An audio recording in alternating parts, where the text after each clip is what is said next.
In old Charleston, where history has been piling up for 2.5 centuries, even the modern streets lead you straight into a proud and gracious past.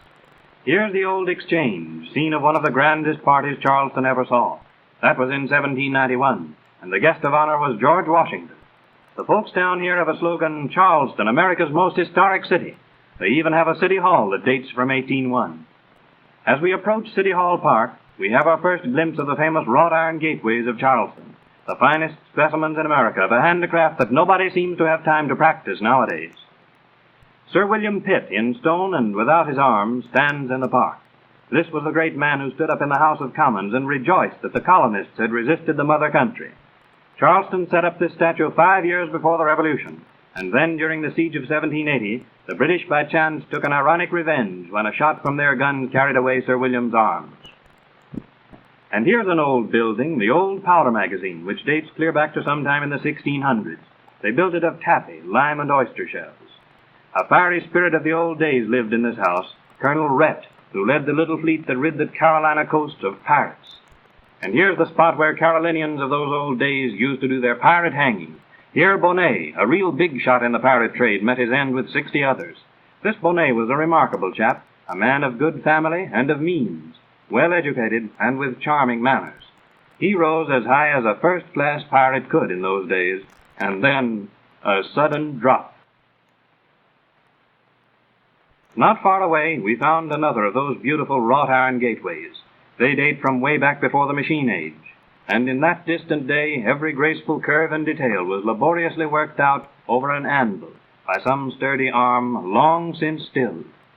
Like the doorways and old mansions of the city, the gateposts and ironwork of Charleston are studied every year by ambitious students of architecture from up north.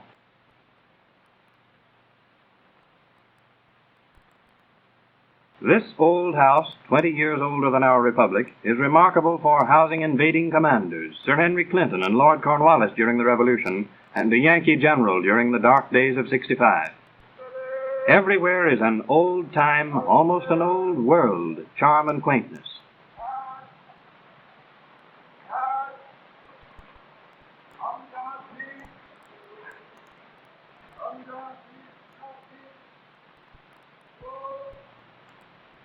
But behind many of these quiet rows of old house fronts, you will often find lovely gardens and enclosed courtyards, where there goes on a pleasant and placid life, such as the casual stranger seldom sees. And everywhere, of course, the Negroes. And everywhere you have Negroes, you'll have music.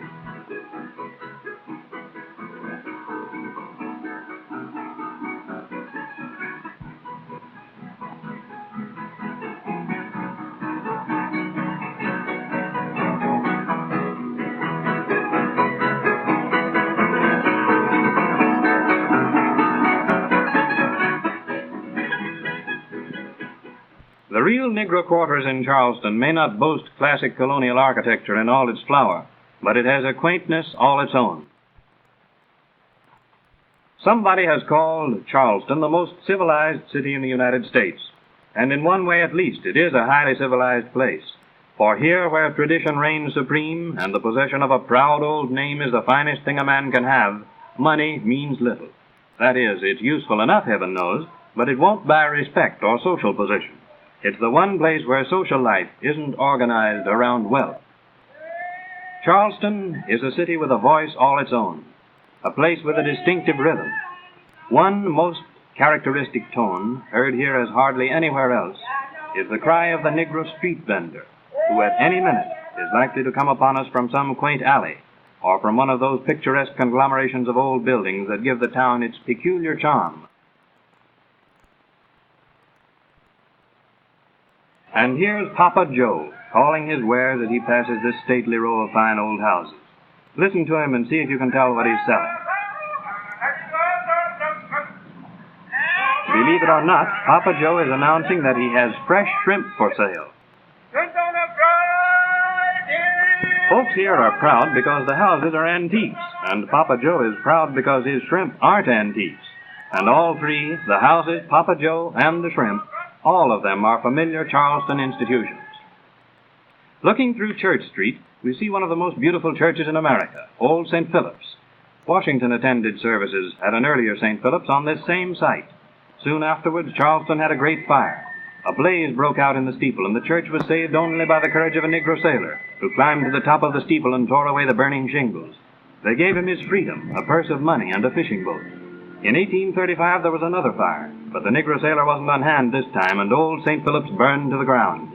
The present church is rounding out its first century, so I guess it's all right to call it Old St. Philip's. They call St. Philip's the Westminster of the South, because so many of the gallant men of our heroic early days lie at rest here.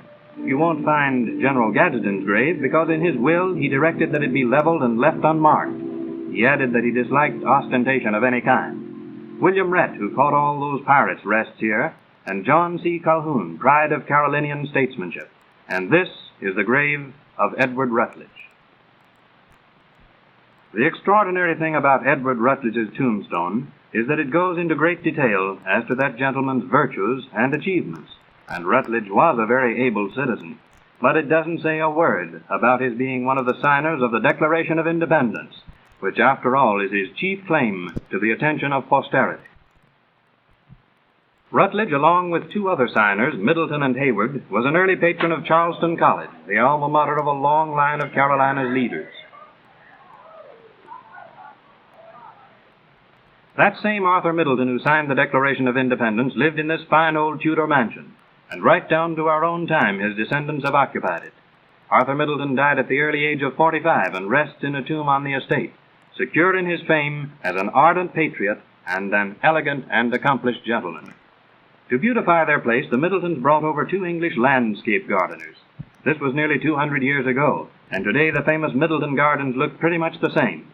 The finest collection of azaleas in America is here, and moss-laden live oaks, which not only make this a fairyland of beauty, but which have a fine tradition clinging to them. For it was here that the fine gentlemen of Charleston, patriots all, met to plot the revolution, and here Francis Marion enrolled his daring band of raiders.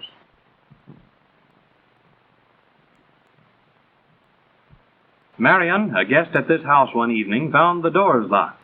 That was a little custom of hosts in those days who didn't want the party to break up until the wine was all gone.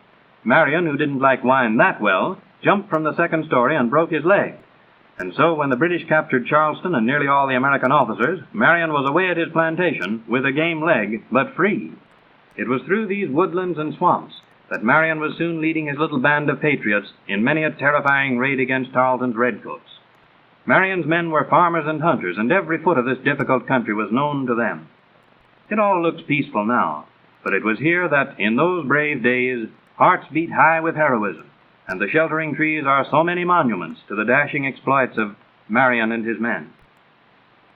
Another spot of imperishable fame is the fort in the harbor from which Colonel Moultrie defeated the invading British fleet in 1776. As for the battery down on the waterfront, it is here, according to the proud phrase of Charlestonians, that the Ashley and Cooper rivers join to form the Atlantic Ocean.